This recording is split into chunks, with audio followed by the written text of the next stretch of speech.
Buen día, ingeniero. Ingeniero. Bueno, hoy comenzamos la unidad 3. Entramos a hablar sobre lo que es el magnetismo, la interacción magnética. Algo muy interesante donde ya vamos a interactuar, vamos a ver cómo interactúan los campos eléctricos y magnéticos.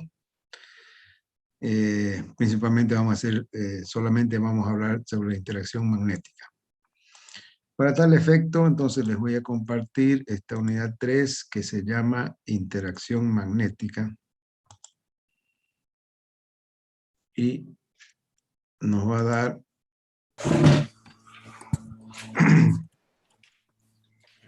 bueno, vamos a comenzar hablando que las fuerzas magnéticas son producidas por el movimiento de partículas cargadas como electrones, lo que indica la estrecha relación entre la electricidad y el magnetismo.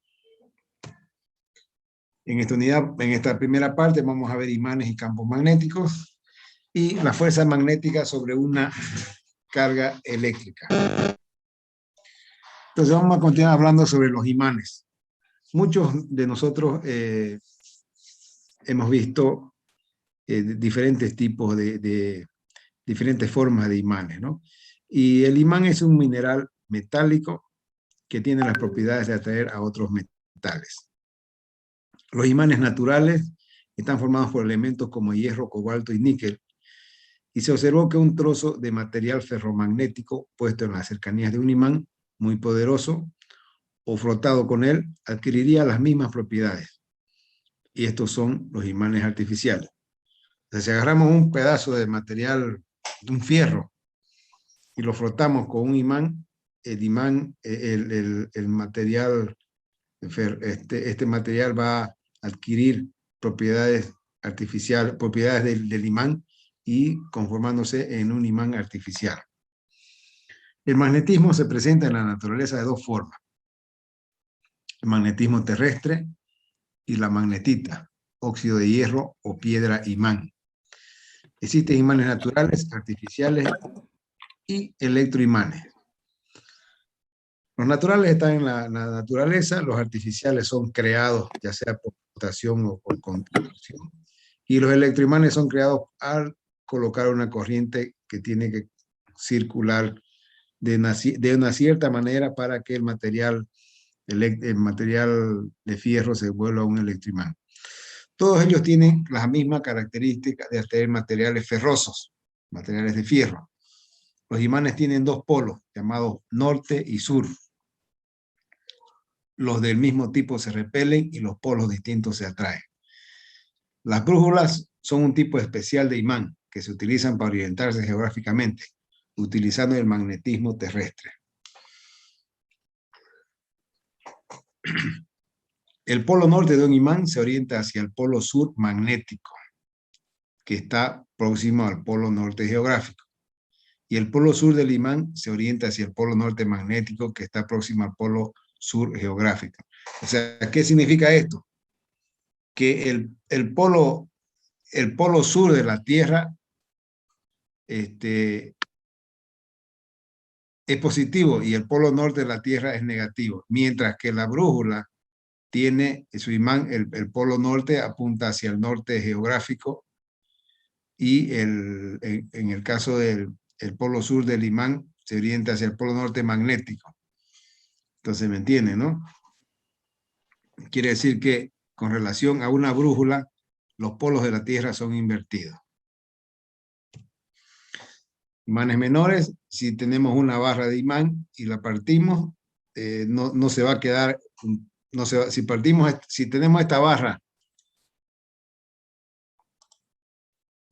más grande y la partimos al medio, no se va a quedar en una barra norte, en una barra positiva y una barra negativa, sino que se va a conformar otro imán con polo norte y polo sur.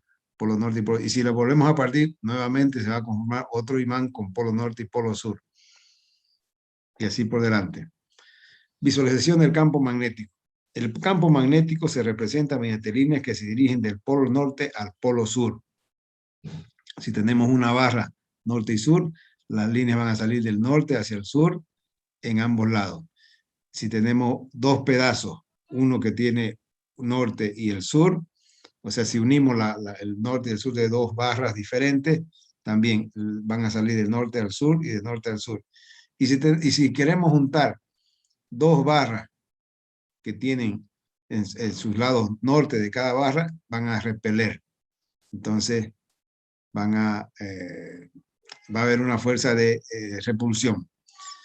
Como se muestra aquí en la figura, el campo magnético se representa mediante líneas que se dirigen del polo norte hacia el polo sur, van saliendo en este sentido.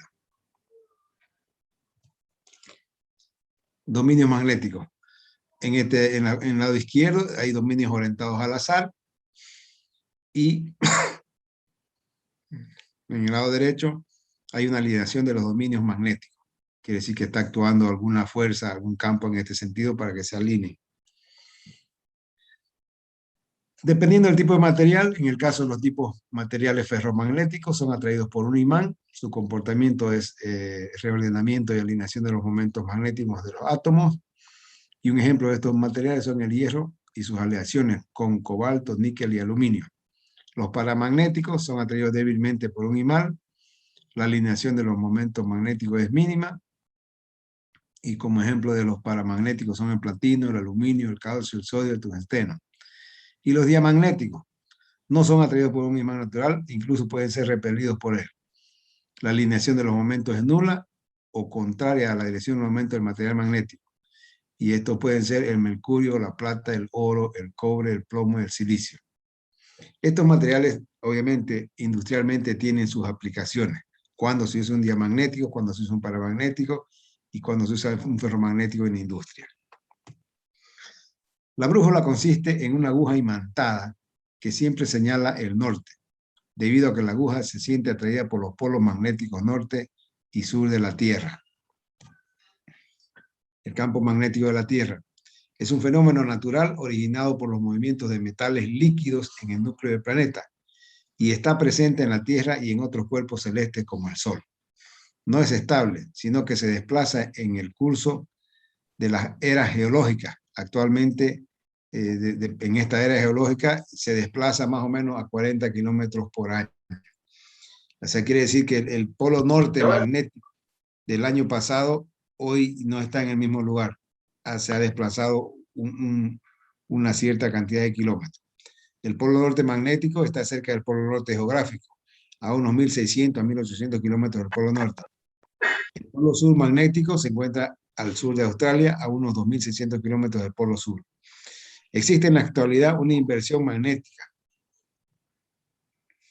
O sea, en realidad el norte magnético, en realidad es el polo sur, como les decía, ¿no? El norte de la Tierra es el polo sur, magnéticamente hablando. Entonces aquí tenemos lo siguiente. Tenemos el eje magnético de la Tierra. Arriba está el polo norte y el polo sur, pero hay el norte verdadero es el que está en rojo y el sur verdadero es el que está, es el polo sur geográfico es el polo norte magnético y el polo sur magnético es el polo norte geográfico. El eje de la rotación de la Tierra, y aquí vemos que las líneas de campo magnético salen del polo sur, o sea, salen de la Antártida y van hacia el polo norte, que está arriba de Alaska. Entonces, ¿no? Entonces tenemos, esa es la diferencia. Y aquí hay una figura de lo que se ha movido del polo norte magnético del 2005, estaba en estas coordenadas geográficas y actualmente se encuentra en esta posición, al norte de Groenlandia. O sea, esta variación no quiere decir que es para dar la vuelta, pero va cambiando a razón de 40 kilómetros por año. Y como dato, la Tierra ya estuvo cambiando, ya tuvo los polos cambiados. La última vez que cambió polo norte por polo sur fue hace 720 millones de años. Y se tiene registro de que la Tierra ha cambiado 3 veces, 3 veces ha tenido ese cambio magnético en su eje. Bueno, ahora hablaremos un poquito de electricidad y el magnetismo. Hasta 1820, se pensó que el magnetismo era independiente de la electricidad. En ese año, el alemán Hans Ørsted descubrió que una corriente eléctrica debía la aguja de una brújula, estableciéndose que el magnetismo estaba relacionado con la electricidad, por lo que pueden ser estudiados de manera conjunta. El electromagnetismo, que es una disciplina de la física, permite entender los fundamentos de la generación de energía eléctrica. Este experimento de Ørsted colocó un cable, primero sin corriente eléctrica, y colocó una brújula. Después le colocó corriente eléctrica a este cable, hizo generar un campo magnético. Esa corriente eléctrica generó un campo magnético que sensibilizó las agujas de la brújula y se colocaron en sentido tangencial a las líneas de campo. ¿Qué? Aquí tenemos, miren, No, mami. si tenemos un campo un conductor eléctrico, alrededor colocamos una brújula en diferentes posiciones. Si no tiene corriente, si la corriente es igual a 0, en la figura A, la brújula va a tener siempre la misma orientación. ¿Sí? En esta posición va a estar saliendo de la pantalla y todas va a ser siempre saliendo de la pantalla. Pero ¿qué pasa? Si colocamos en el conductor, como dice en la figura B, como muestra en la figura B, se le coloca una corriente I, esta corriente va a producir un magnético B, que es circular en una cierta posición, y la brújula se va a orientar tangencialmente a la línea de campo magnético. Ahora esta figura, esta foto del lado en color rojo, ya nos muestra realmente lo que sucede con un conductor metálico por el cual pasa una corriente eléctrica y una viruta, no viruta, sino un polvillo metálico se va orientando al igual que las líneas de campo magnético. Cuando muchas cargas se mueven por un conductor rectilíneo, o sea, cuando existe una circulación de corriente eléctrica, se produce un campo magnético, formando círculos concéntricos en torno al conductor rectilíneo, como mostramos en la figura anterior. Si se sujeta el alambre con la mano derecha, con el pulgar de la dirección, así tenemos en esta figura de acá, en la figura del lado derecho, colocamos con la mano derecha el alambre y colocamos el pulgar en dirección de la corriente va de abajo hacia arriba. Como en la figura, los dedos se curvan en la dirección del campo. Al cerrar la mano, si cerramos la mano acá, nos muestra hacia dónde se dirige el campo magnético. Y ese campo magnético va a ser el mismo para todo radio A. Si tenemos A, va a ser en radio A1, A2, A3, va a ser el mismo campo, va a tener el mismo valor en ese radio. Fuerza magnética. Como resultado de los estudios que acabamos de citar, fue posible establecer el principio básico de todos los fenómenos magnéticos. Cuando cargas eléctricas están en movimiento, entre ellas surge una fuerza que se denomina fuerza magnética. O sea, cuando cargas eléctricas están en movimiento, entre ellas surge una fuerza que es denominada fuerza magnética. La desviación en la aguja del experimento de Ørsted se debió a la existencia de esta fuerza. Entonces, se fue cambiando la brújula en diferentes posiciones en el mismo radio y la brújulita siempre quedó en tangencial a la línea de campo magnético debido a esta fuerza magnética.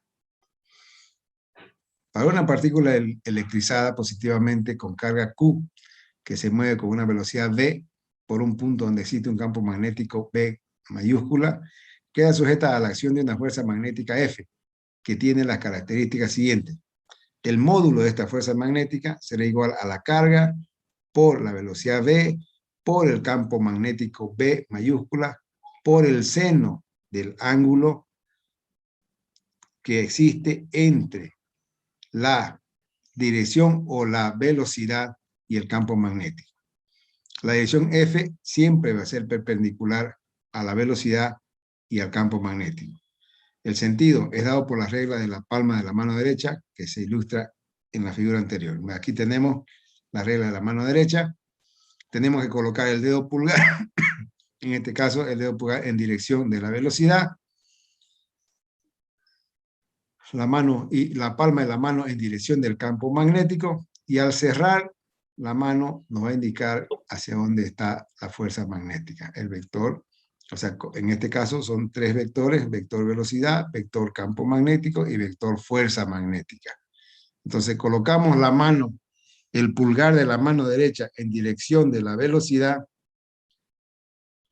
colocamos la palma abierta de la mano en dirección del campo magnético, y al cerrar la mano nos va a indicar hacia dónde es el sentido de la fuerza magnética. Si la carga Q fuese negativa, el sentido de la fuerza magnética será contraria a la que sostiene para una carga positiva. Si la carga entra paralela a un campo magnético, la fuerza magnética es nula. ¿Escucharon, no? Si la carga entra paralela a un campo magnético, o sea, tiene una velocidad que es paralela al campo magnético, o sea, la carga se está desplazando paralela al campo magnético, entonces la fuerza magnética es nula. La intensidad de la fuerza magnética es máxima cuando entra perpendicular al campo magnético. O sea, si tenemos un campo magnético, fíjense, si tenemos un campo magnético que fuera una mesa y la carga entra perpendicular, entonces ahí esta fuerza va a ser máxima. Una carga eléctrica en reposo no interactúa con un campo magnético. Si existe una carga quieta, parada o en reposo, no hay interacción, no hay fuerza magnética. La unidad en el Sistema Internacional del Campo Magnético es el Tesla. Es presentado por la letra T mayúscula. Un trozo de hierro introducido en una bobina por la cual circula una corriente eléctrica produce que los dominios magnéticos del hierro se alineen. Este es el principio de funcionamiento de un electroimán. O sea, aquí tenemos un pedazo de fierro, tipo un clavo más o menos, pero existe una bobina que está acá mostrada en el dibujo. La parte norte va a la parte negativa de la pila, la parte sur va a la parte positiva. Cuando se le aplica la fuente, va a circular una corriente por acá. Y inmediatamente en este clavo que está en el centro se va a producir un electroimán. ¿Qué es la corriente inducida? Faraday y Henry descubrieron que se podía generar corriente eléctrica en un alambre con el simple movimiento de un imán en una bobina. Entonces, ¿qué hicieron esto? Colocaron un galvanómetro, una bobina circular, moviendo un imán que entre y salga de la bobina, llegaron a producir corriente. Estos científicos descubrieron que el movimiento relativo entre un alambre y un campo magnético inducía el voltaje. Entonces, también a medida que al llegar a la mitad, digamos, el imán, la corriente se pone en cero. Al hacerlo pasar, el galvanómetro marca ya sea voltaje positivo como voltaje negativo. Generación de electricidad. Un generador eléctrico es todo dispositivo capaz de mantener una diferencia potencial eléctrico entre dos de sus puntos, llamados polos. Los generadores eléctricos son máquinas destinadas a transformar la energía mecánica en eléctrica.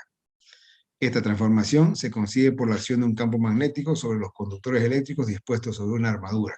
Entonces, más o menos, si tenemos un imán en tipo U y colocamos una bobina, aquí es una bobina plana, y la hacemos girar, existe un campo magnético entre los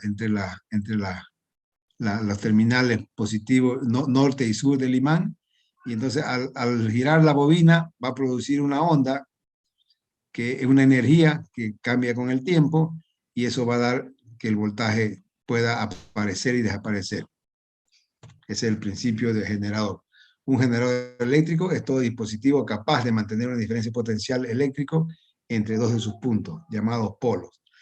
Los generadores eléctricos son máquinas destinadas a transformar la energía mecánica en energía eléctrica. Pregunta de examen. Los generadores eléctricos son máquinas destinadas a transformar la energía mecánica en energía eléctrica. Esta transformación se consigue por la acción de un campo magnético sobre los conductores eléctricos dispuestos sobre una armadura. Los generadores pequeños requieren una bobina y un imán, y los grandes de un conjunto de bobinas y electroimanes. Aquí tenemos, esta es la armadura, esta es la bobina que tiene que girar, y estos son los imanes. Estos son los imanes que están. Entonces, al girar esta bobinita, aquí tenemos, miren, una manija que va a hacer girar la bobina, y al girar esta bobina va a producir la corriente eléctrica debido al movimiento. Y va a producir el voltaje.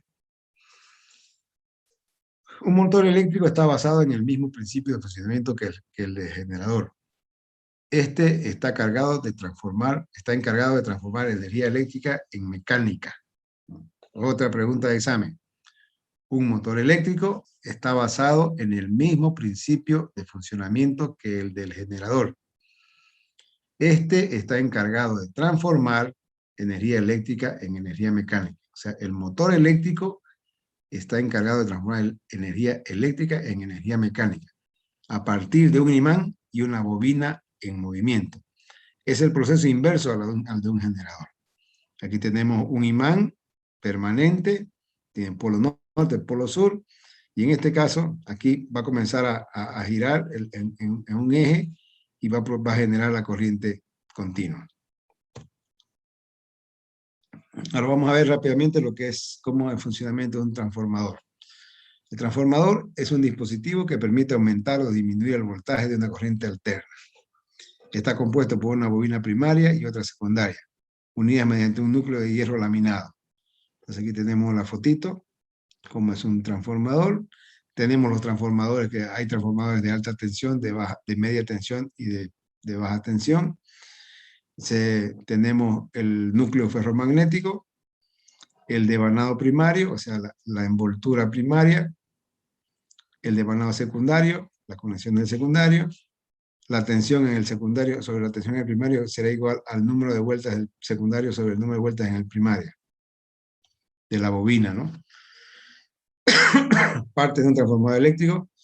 El transformador es una máquina eléctrica que tiene como función cambiar los niveles de voltaje, para así adaptarlos a las características nominales de los equipos que requieren ser conectados a una red eléctrica, que tiene un nivel de voltaje fijo. Está formado por dos bobinas de alambre de cobre aislado, enrolladas alrededor de una pieza de hierro laminado. Puede ser de tipo reductor o elevador, dependiendo de cómo se disponen ambas bobinas, de distinto número de vueltas. Aquí tenemos otra figura. Tenemos la tensión en el primario, en AC, en corriente continua.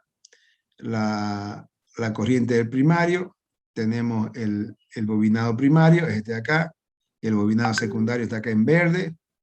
El núcleo es un flujo, donde va a fluir el flujo magnético. El número de vueltas del primario, el número de vueltas en el secundario, siempre son diferentes dependiendo de la aplicación.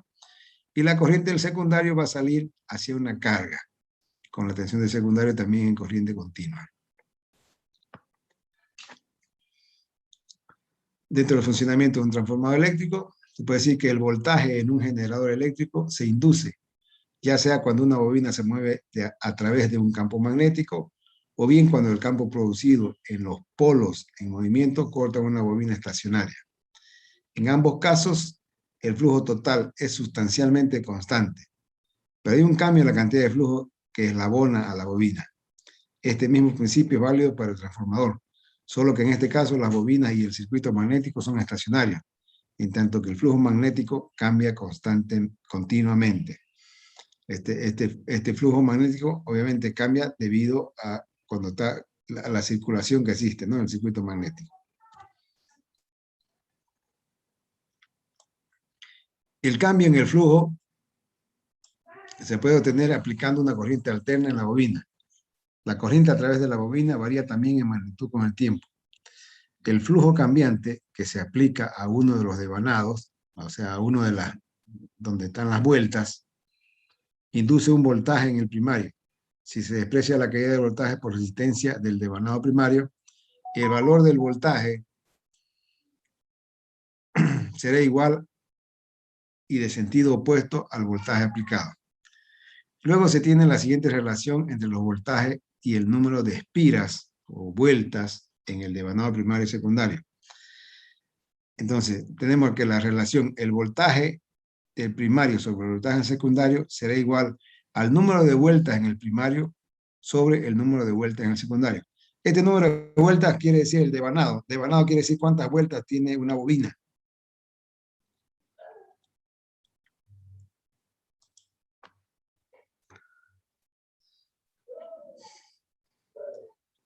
Bueno, el transformador tiene varias aplicaciones, muchas aplicaciones, pero la principal aplicación es como parte de la fuente de alimentación de equipos electrónicos. En nuestro caso, que vemos más o menos bajas tensiones y bajas corrientes, estos transformadores se usan para la alimentación de equipos electrónicos. Tenemos todos estos alimentadores de computadoras personales, alimentadores de teléfonos personales y alimentadoras de computadoras de mesa. En resumen, el magnetismo se observa en imanes. Estos imanes poseen polos, un polo norte magnético y un polo sur magnético. Los imanes generan campo magnético y este campo magnético produce fuerza magnética.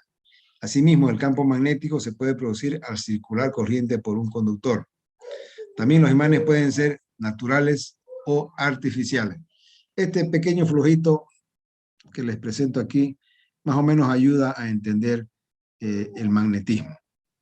Es un resumen, muy resumido, pero sí el contenido es en toda la aplicación de lo que es el magnetismo. Bueno, y con esto terminamos la presentación de hoy.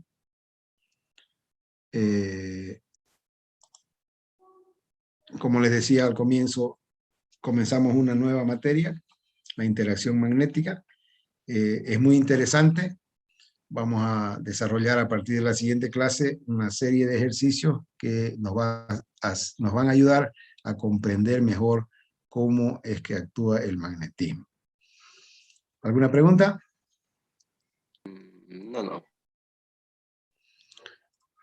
Muy bien.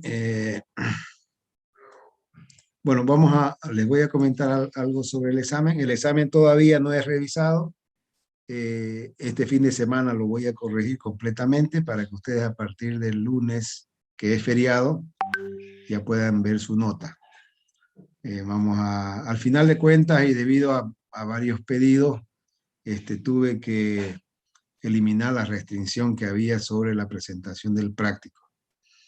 O sea, tuve que liberar para no perjudicar a ningún alumno y que todos tengan la oportunidad de tener la nota del práctico. O sea que eso significa que, como le di chance a algunos que me pidieron que dé más tiempo para presentar el práctico, entonces si alguien no presentó, puede presentarlo hasta este lunes y va a venir su nota completa, para la nota del práctico más la nota del primer parcial. ¿Listo? Ok. ¿Alguna pregunta, jóvenes? Melissa, ¿cómo está yendo con el auxiliar de laboratorio? Voy a las 9, ¿no? Si tienen, ¿están presentes, Melissa? Sí, ya tenemos horario. Ah, perfecto, me alegro mucho. Ya, síganle lo que le indique el auxiliar, que él es prácticamente independiente. O sea, ahí son 15 puntos que ustedes tienen que ganarlos, todos. Cumplan lo que les da el auxiliar, hagan los ejercicios, que son 15 puntos que los pueden ayudar a pasar la materia o a tener un promedio bastante elevado, ¿no? Que es la intención. La intención mía es que todos pasen con buena nota y puedan mejorar su PPA si que tienen alguna dificultad. ¿Listo? Sí, ingeniero. Bueno, muchas gracias. Disculpe, Adelante, ingeniero. Antonio. Sí, Antonio. Ingeniero, Bueno. una pregunta. Yo lo Dígame. presenté mi práctico. Ah, Como le decía, ¿no? Yo lo presenté mi práctico y no lo pude completar los 10 ejercicios. Y quisiera editarlo mi práctico y presentarlo por completo, ya, si se puede. ya, escúcheme. Como le di chance a uno, tengo que dar chance a todos. Entonces, tiene hasta el lunes que es feriado, para presentarlo completo. Pero ya no lo va a poder subir a la plataforma. Así que me lo va a enviar a mi correo. ¿Ya? Mi correo está al final de cada ingeniero. presentación. ¿Listo? Ana, ¿tenía alguna Gracias, alguna ingeniero. pregunta? ¿Ya? Sí, ingeniero. ¿Alguna pregunta, Ana? Sí, dígame. Ingeniero, cuando ya tenga las notas de los exámenes, cómo nos lo va a hacer saber? ¿Lo va a subir a la plataforma o nos lo va a decir en clase? No, en la plataforma se sube todo. Yo no puedo sacar nada de la plataforma. Por eso es que los exámenes son en la plataforma. Usted a partir del lunes entra a la plataforma y va a poder ver sus notas, que va a ir Está bien. acumulando hasta el final. Sí, ¿Listo? ya. Gracias, Yo cuando ingeniero. cuando estén todas las notas arriba, le voy a mandar un mensaje a Melissa para que ella les avise a todo el mundo. Muy bien. Bueno, entonces nos vemos el próximo miércoles y muchas gracias por su presencia y participación. Hasta luego, Inge. Hasta luego. Ingeniero.